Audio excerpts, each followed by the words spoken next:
Perhaps most famous as the home of the Druids, Ynys Môn, also known as Anglesey, occupies 275 square miles just off the North Wales coast. It is an ancient place. Archaeologists have found Neolithic settlements, which are some of the oldest villages in Wales. Other Neolithic sites remained in use until the Roman period. Bryn Celli Ddu is one of the most famous Bronze Age burial mounds. This passage tomb is around 5,000 years old and aligns with the sunrise on the summer solstice. Its name means the mound in the dark grove, and it was first excavated in 1865. With so much history everywhere you turn, finding folklore and legend is to be expected. So let's explore legends of witches, saints, ghosts and druids in this week's episode of Fabulous Folklore. Hello there and welcome to Fabulous Folklore, the podcast for all things folklore, occult and just a bit weird. I'm your host, Icy Sedgwick, blogger, fantasy author and your guide into these rather mysterious realms. I've got some rare things to show you, so come on in, take a look around, but be careful not to touch anything. These things sometimes bite. Well, hello there, and welcome back to Fabulous Folklore with me, your host, Icy Sedgwick. I do hope that you are well. We are continuing with the Folklore of Islands Part 2 this week. I say Part 2 because obviously I have done this particular theme before, because let's be honest, there's quite a lot of islands.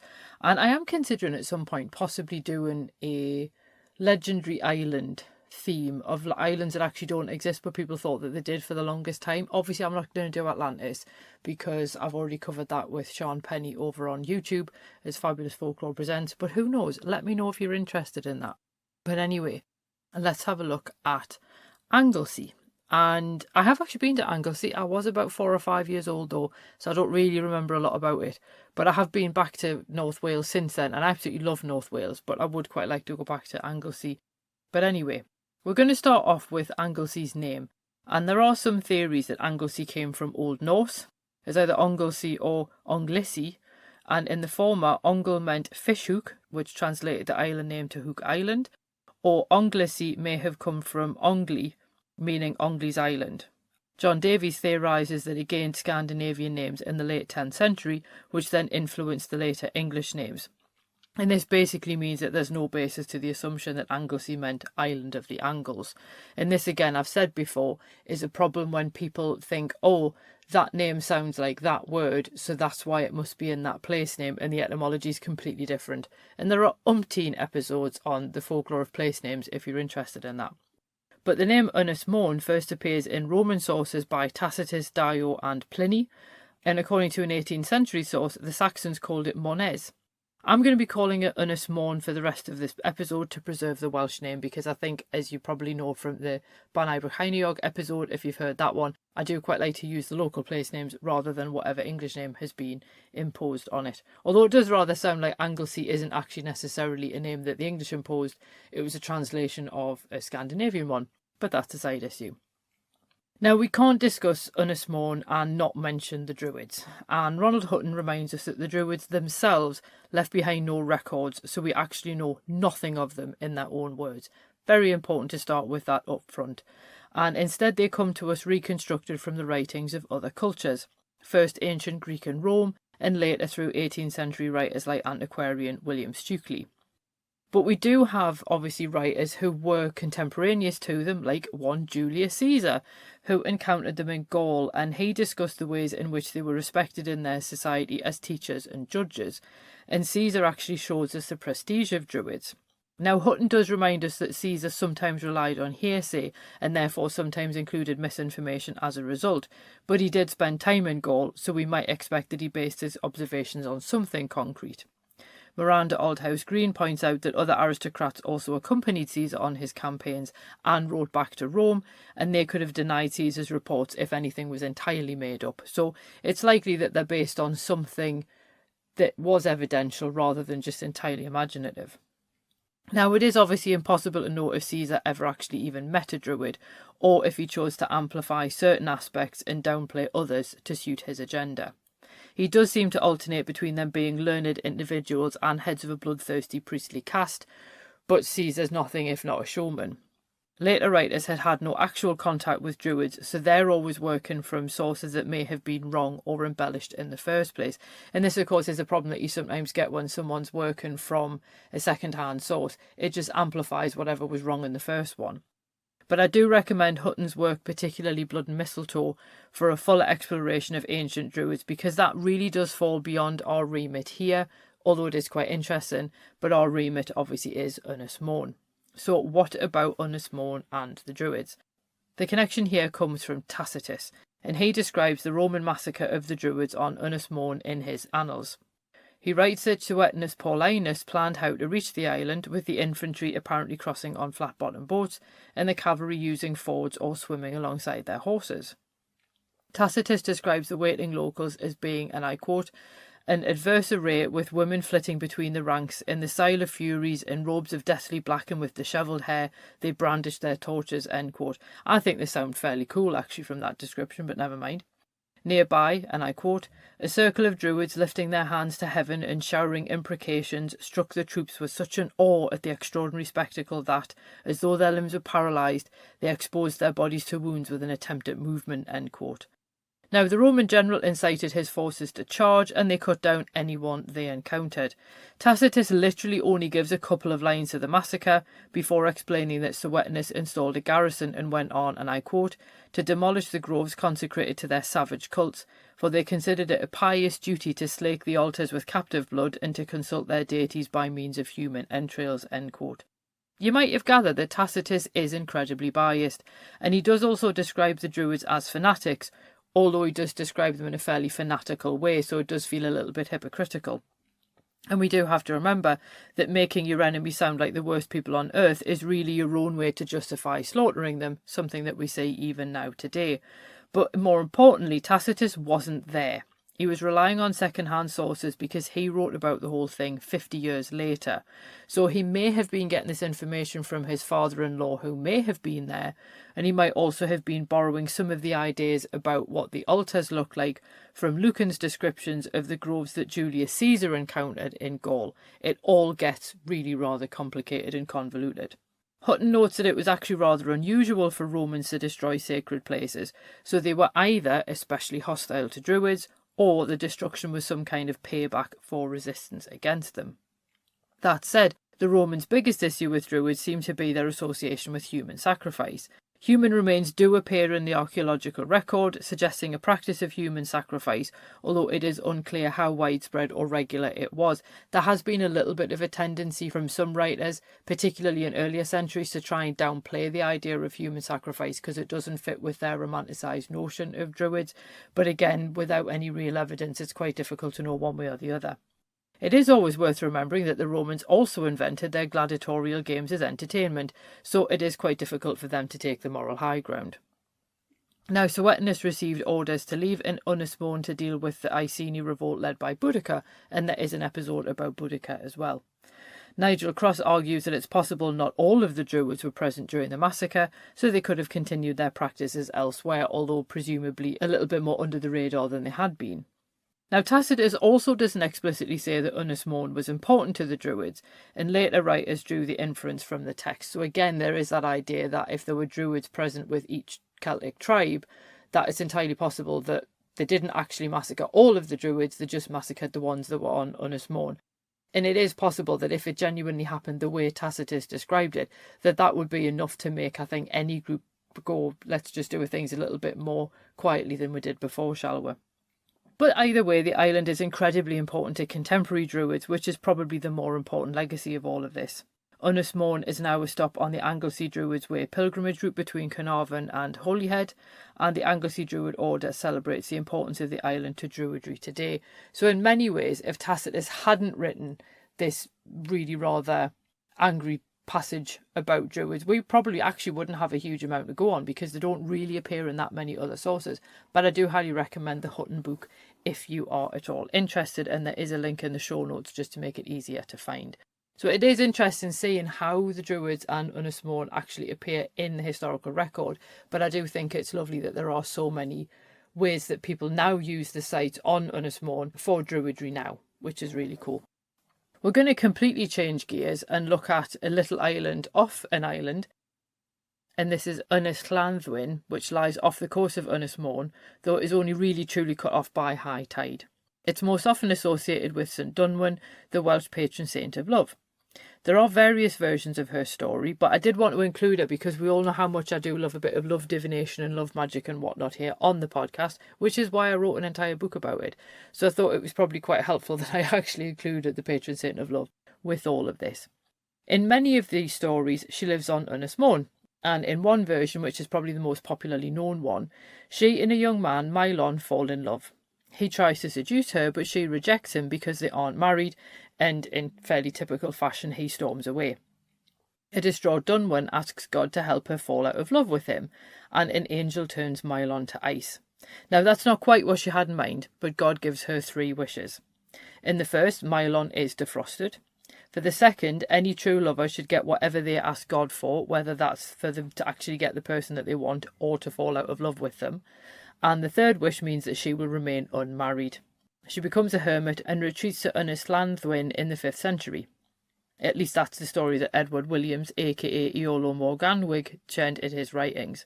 It first appeared in his work, making it difficult to pinpoint any traditional tales lying behind the legend because it's just difficult to find records of them. That doesn't mean they don't exist. It just means that they're not necessarily in English, so they could actually be somewhere else in Welsh. But she does actually appear in genealogies of Brychan Brycheiniog, a 5th century king, as his daughter. She also appears as a saint in 2 Welsh language poems from the mid-14th and early 16th century, so lovers and pilgrims were certainly aware of her cult, with people going to visit the island in pilgrimage to her. Her cult did fall out of favour during the Reformation, although her day falls on 25th of January, if indeed you are interested in sort of celebrating her, but don't do it in the really nasty, gross, commercialised way that people celebrate St Valentine, because I think St Dwynwen really commands a bit more respect than that. But a ruined church bearing her name stands on the island even now. And of course we can't cover a place in Wales without covering ghosts, and indeed Welsh folklore is full to bursting with various ghosts and death omens. For an excellent introduction to the topic, I recommend Folklore of Wales Ghosts by Dr. Delyth Badder and Mark Norman, and indeed Delyth is one of the people who I always turn to for help with Welsh pronunciation. She's very, very patient and very, very gracious and will give me demonstrations of the pronunciation. Whether I actually manage to nail them or not is another matter, but I do try. But for now, let's have a look at 2 examples of haunted locations on Ynys Môn. The first is Beaumaris Castle, and Edward I is famous for his subjugation of Scotland thanks to films like Braveheart, but he did also colonise Wales. And he built a series of castles at Conwy, Carnarvon and Harlech to help tighten his grip on the country, with the last in the series being Beaumaris on Ynys Môn. Its name translates to beautiful marsh, though building work came to a halt in the 1320s. It never restarted, leaving the castle incomplete as you would imagine, but that doesn't mean it wasn't used. Henry VI imprisoned Eleanor Cobham, one of the royal witches in the castle, where she died in 1452, and there is an episode about her. The castle also played various roles in revolts led by Owen Glendower, the last native Welshman to be Prince of Wales, and later the English Civil Wars when royalist forces took the castle in the mid-17th century. Its tales of ghosts do seem relatively vague, if common, so visitors report sudden drops in temperature and disembodied chants in the castle chapel. Footsteps ring out in empty parts of the castle, while visitors also report seeing shadow figures that seem sad. Some people say they hear footsteps behind them as they move around the castle, but no one is there when they turn round, which seems like a really common report for people to have. Whether any of the ghosts are Eleanor Cobham or not, I don't know. But it does seem like if there are any particularly sad sensations anywhere, then she would be a pretty good bet for being one of the reasons why. For the other story, we do have to turn to one of my favourite classes of ghosts, and that is the treasure hunting ghost, where a spirit appears to show the living where they bury their treasure in life. A farmhouse in Llanfaethlu apparently had one, according to Elias Owen. No one wanted to speak to the ghost, although several people saw it. Eventually, a widower named John Hughes visited the house to seek a new wife among the servants. He spoke to the ghost and asked why it kept bothering the household. He then provided the names of each of the occupants in turn, and the spirit said, "No, they're not bothering me." So John Hughes couldn't figure out who was provoking the spirit's visit. The spirit eventually told him that the reason it was there was that hidden treasure belonged to the 9-month-old child in the house. Once someone gave the child the treasure, the spirit would disappear. And this is a common trope with these ghosts. They have to pass on the location of the treasure, and they can't stop haunting until they do. Hughes followed the ghost's instructions, found the treasure, and took it back to the farmhouse. The parents kept the treasure safe until the child came of age, thus fulfilling the spirit's conditions, and they never saw the spirit again. Owen explained that he'd heard the story from a man named John Rowland in 1882, and the man's age at that point implied the story dated to at least the early 19th century, if not before. I just think we don't get enough stories of treasure hunting ghosts, or ghosts who are haunting somewhere because they need to pass on a location of actually something that would be quite beneficial for you to find, but they can't go until they have. We don't really see those, and I think it's such a shame because they are such a fascinating entry in, as I say, the classes of ghosts. If you were choosing one as if you were on Street Fighter, but you know what I mean. We can't do ghosts and not witches, and Ynys Môn boasts the story of the Llanfaethlu witches. So according to legend, a group of men and women washed up in Red Wharf Bay. Their boat lacked oars and a sail and was already sinking by the time they reached the shore. The locals feared their Irish accents and tried to push the boat back out to sea. One woman leapt out of the boat and headed to shore. She thrust a stick into the sand and fresh water poured from the spot. The locals grudgingly agreed to let the newcomers stay, but on one condition. They couldn't live in the village and had to make a settlement outside its boundaries. Now the newcomers did exactly that, but then they made the lives of the locals a misery. They took goods without payment, bullied the villagers, and charmed the farm animals, charging money to remove the spells. And even the customs officers could do nothing against the men of the group, renowned as smugglers. According to one version of the legend, the smugglers carried a fly in their cravats. If anyone opposed them, they undid the knot of their cravat, unleashing the fly which blinded their opponent. The story seems to peter out at that point, which is mildly unsatisfying, but there are different versions that we can have a look at as well. So another version actually sees the group as being composed entirely of women, while a different version sees the group as being the survivors of a Spanish shipwreck, and marked as unusual for being part of a circus troupe. This group kept to themselves and were eventually accepted. Variations on the legend say the witches arrived in the early 17th century, although few versions agree on the details. Phil Carradine notes that the locals had good reason to fear arrivals by sea, having had to face Vikings, Normans and the Irish, so a fear of an Irish invasion might explain the legend. Yet Carradine also notes that in far-flung parts of the kingdom, law and order often fell to village elders, and one method for dealing with suspected witches involved putting a group of them into an open boat without a sail or oars and setting them to sea. That way, if a storm rose up, the sea would claim them. If by some chance they survived, then they would end up down the coast and become someone else's problem. So perhaps that's how the group ended up in Llanfaethlu in the first place. And finally, it's always good to wrap up a folklore article with a folktale. And in the case of Ynys Môn, we have the Serpent of Penmynydd. So many years ago, a huge viper turned up on a farm in the area. It quickly established a home in the less hospitable parts of the farm's land and terrorised the locals with its size and venom. The couple who owned the land had a young son, their heir, and they had no idea what to do about the snake. One day a fortune teller called. They gave him food and drink and joined the news he brought from surrounding areas. But before long he issued a grave prophecy. A huge snake would be the death of their son. The couple thought immediately of the viper and sent their son to England, far beyond the snake's reach. But what to actually do about the snake? Days went by and villagers wrung their hands about the awful snake in their midst. They were too scared to go to the farm anymore, until one villager came up with a plan.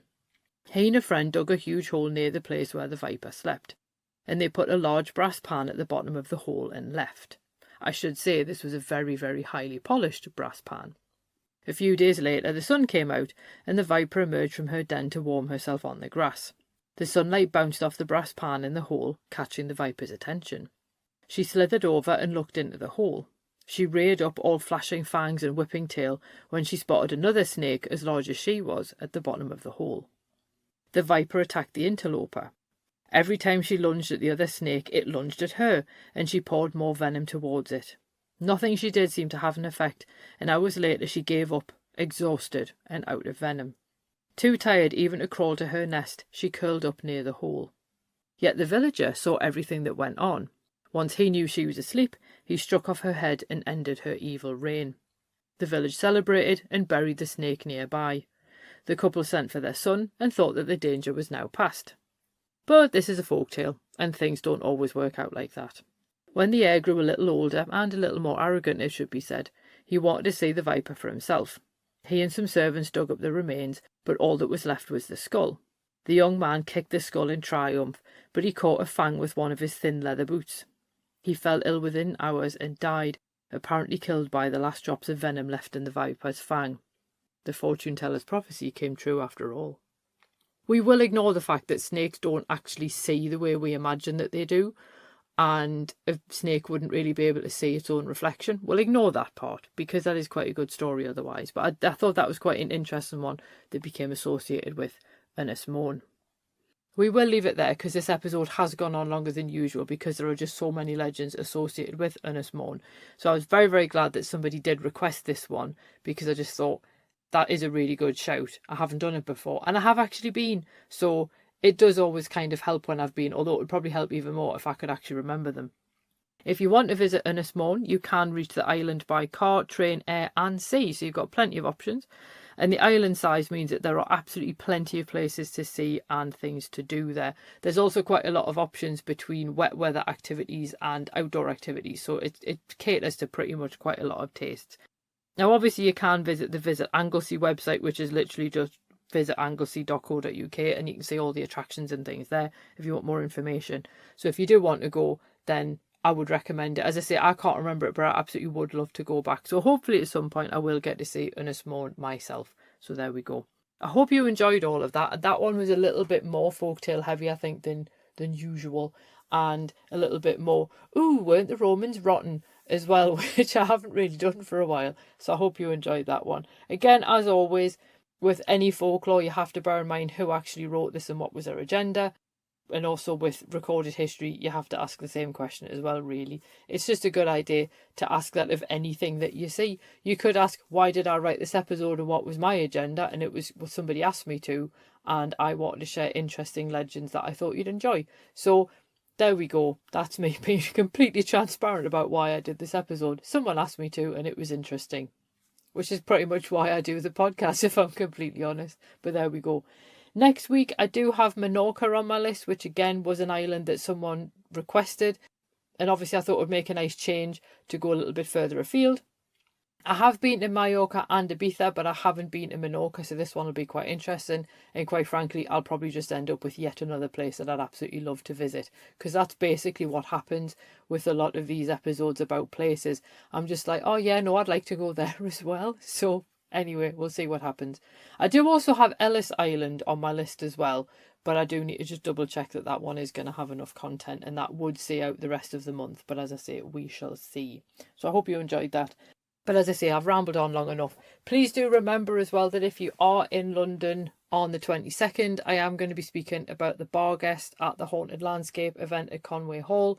It is hybrid, so it is going to be online as well, which is cool. And I think more places need to do this and need to make talks available online as well as in person.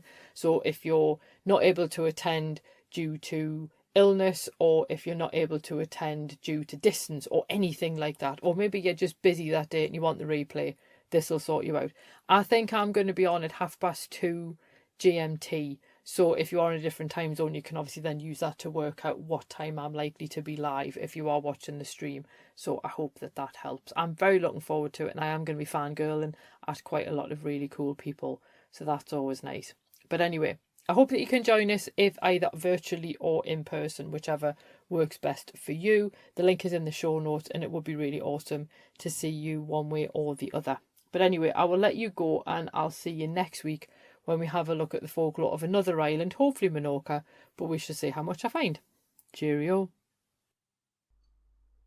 Well, thanks for listening, and I hope you enjoyed that episode. If you did, feel free to leave a review wherever you listen to podcasts, because that helps other people find the show too.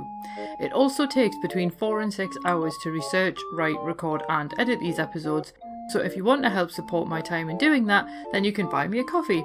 Or you can join the Fabulous Folklore family on Patreon and enjoy extra benefits, including exclusive episodes and articles and even illustrated talks. All the links you need are below, and thanks in advance.